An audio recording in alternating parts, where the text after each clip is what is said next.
Assalamualaikum warahmatullahi wabarakatuh. Balik lagi bersama aku Lisa Melinda di Ngopi Bareng Lisa.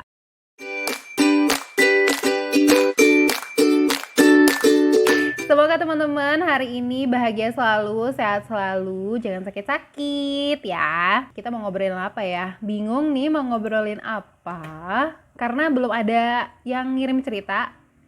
Oke, kita cerita duluan, aku cerita duluan. Kita mau cerita tentang jodoh. Obrolan topik yang gak pernah habis di lekang zaman deh kayaknya. Yang gak habis topiknya, apalagi buat teman-teman jomblo dan singlillah ya. Ukti, Masya Allah, Tabarakallah. Oke, jodoh itu sebuah misteri banget, rezeki dari Allah yang kita nggak tahu kapan datangnya dan kita nggak bisa maksain nih untuk kapan datangnya ke kita, walaupun kita tuh udah kayak yang pengen banget nikah. Ya Allah, kenapa aku masih sendiri aja sedangkan teman-teman aku udah pada nikah semua. Bener gak sih? Dan itu tuh kayak takdir yang sudah dituliskan sama Allah, takdirnya untuk kita, tapi kita nggak tahu kapan datangnya. Jadi kita tuh kayak penasaran gitu loh. Aduh, ini kok aku belum ada jodohnya. Buat teman-teman yang jodohnya sampai sekarang belum datang ya, dan teman-teman tuh kayak pengen banget mau nikah tapi belum ada yang datang. Teman-teman gak sendiri, itu dialami oleh banyak orang juga dan termasuk aku. Ketika 2016, 2017 itu adalah tahun-tahun dimana aku kayak pengen banget nikah. Dan itu posisi umur udah 25, 26, dan aku menikah di tahun 2018, Maret 2018. Pertemuannya singkat, walaupun sebelumnya udah sama-sama kenal karena temen kecil, tapi pertemuannya singkat banget karena dia merantau jauh di sana dan aku juga pernah tinggal di Jakarta, pernah tinggal di Bogor, dan kemudian aku berdomisili di Kota Pagaralam, jadinya kayak jarang gitu loh ketemu. 2016-2017 adalah tahun-tahun dimana aku ngerasa kayak, woi, teman-teman sekitar aku tuh udah pada menikah, merencanakan menikah, mengundang dan lain-lain, sedangkan aku di posisi yang nggak ada satupun orang yang lagi ngedeketin gitu.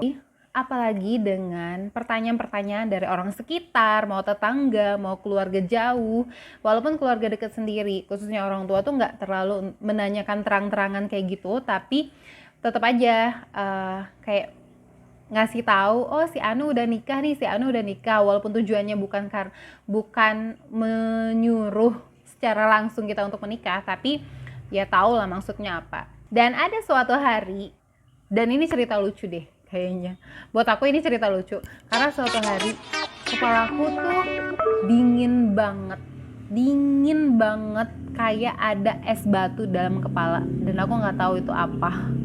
Dan aku nggak tahu itu kenapa. Ketriggernya salah satu teman aku, teman dekat itu nikah. Duh, kok bisa ya? Ini kebayang rasanya dingin banget, nggak tahu kenapa, apa sebabnya. Cuman gara-gara itu aja, masa iya gitu kan. Sampai aku minta sama mama aku untuk, mah kayaknya harus periksa deh kepala aku ini kenapa-napa. Kok iya, gimana sih ngerasain ada es batu gitu, kayak ada es batu di sini tapi cuma beberapa hari aja gitu. Terus aku curhat lah sama teman aku, aduh kenapa ya ini ngerasain kepala kayak dingin banget ini segala macem lah. Dan kata teman aku terindikasi stres. Itu yang kayak wow. Dan suatu hari juga mamaku pernah bilang, Sa, kamu tuh mahasiswa IPB, alumni IPB, satu angkatan ada berapa mahasiswanya? Terus ku jawab lah, ada 3.000 orang mah. Dari 3.000 orang itu, masa satu aja gak ada sih yang suka sama kamu? Juga aku pernah mendawamkan surat Ar-Rahman selama 40 hari. Kirain tuh cara kerja Allah ketika kita udah beribadah kayak gitu, niatnya emang salah sih, ngarepin manusia ya, langsung dateng gitu. Kirain aku cara kerja Allah kayak gitu, tapi ternyata cara kerja Allah tuh nggak kayak gitu.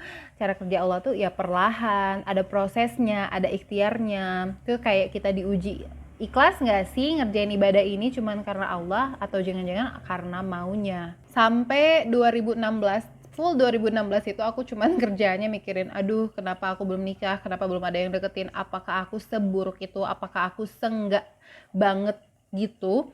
Sampai-sampai orang-orang tuh nggak ada yang deketin sama sekali. Emang posisi waktu itu tuh aku overweight, terus kayak nggak begitu aware sama perawatan badan, terus juga otak nih isinya cuman ya nyari duit aja, jualan aja gitu. Sampai keluarga aku tuh bilang, ada yang bilang, jangan nyari duit terus, coba dipikirin, coba siapa tahu ada yang deketin ini segala macam. Aku bilang nggak ada, ngapain aku pusing terus pusing, nggak ada yang deketin, ya mendingan gue nyari duit lah daripada musingin itu gitu. Walaupun udah dengan kegiatan jualan dan lain-lain sebagainya, tetap aja kepikiran, iya ya kok nggak ada ya. Malah kalau misalkan lagi sendiri itu mikirnya jauh banget. Iya ya, kenapa ya nggak ada orang yang suka sama aku? Apa karena aku overweight? Apa karena aku nggak cantik? Apa karena aku ya banyak lah macam-macam kepikiran negatif yang timbul di kepala aku, sampai meningkatkan keinsecurean aku sendiri. Itu full 2016 aku mikirnya kayak gitu. Di akhir 2016 aku mencoba nih merubah mindset, karena kan udah mau abis tahun nih 2016, mau tahun ke 2017. Aku mikir, oh ya udahlah, kita memperbaiki diri aja, kita ubah pola makan, kita ubah pola pikir, dan kita ubah pola ibadah gitu. Di 2017 sampai pertengahan 2017 itu aku cuman mikir, dan aku bilang sama saudaraku, udah deh aku nggak mau mikirin yang namanya nikah. Bodo amat, mau umur berapa aja nikah terserah. Umur 28 juga nggak apa-apa, yang penting aku mau memuaskan apa yang bisa aku lakukan sekarang, dan aku nggak mau mikirin tentang nikah. Dan tidak dinanya-nanya, di akhir 2017 itu seseorang itu datang, tepatnya November 2017, seseorang itu datang dan menyatakan keseriusannya. Aku udah bilang, kalau misalkan mau deketin aku nggak mau untuk pacaran. Kalau mau deketin aku, kalau serius, itu langsung bilang aja sama orang tua aku. Dan ternyata dia langsung telepon mama aku dan bilang mau deketin Lisa secara serius. Di situ aku kaget dong. Sebelumnya aku emang udah kenal sama yang sekarang jadi suami aku ini. Udah kenal sama dia karena teman kecil, tapi tuh nggak yang kenal-kenal banget, dan kita nggak intens gitu loh untuk yang chatting atau segala macam gitu. Jadi kayak kenal orang baru aja gitu.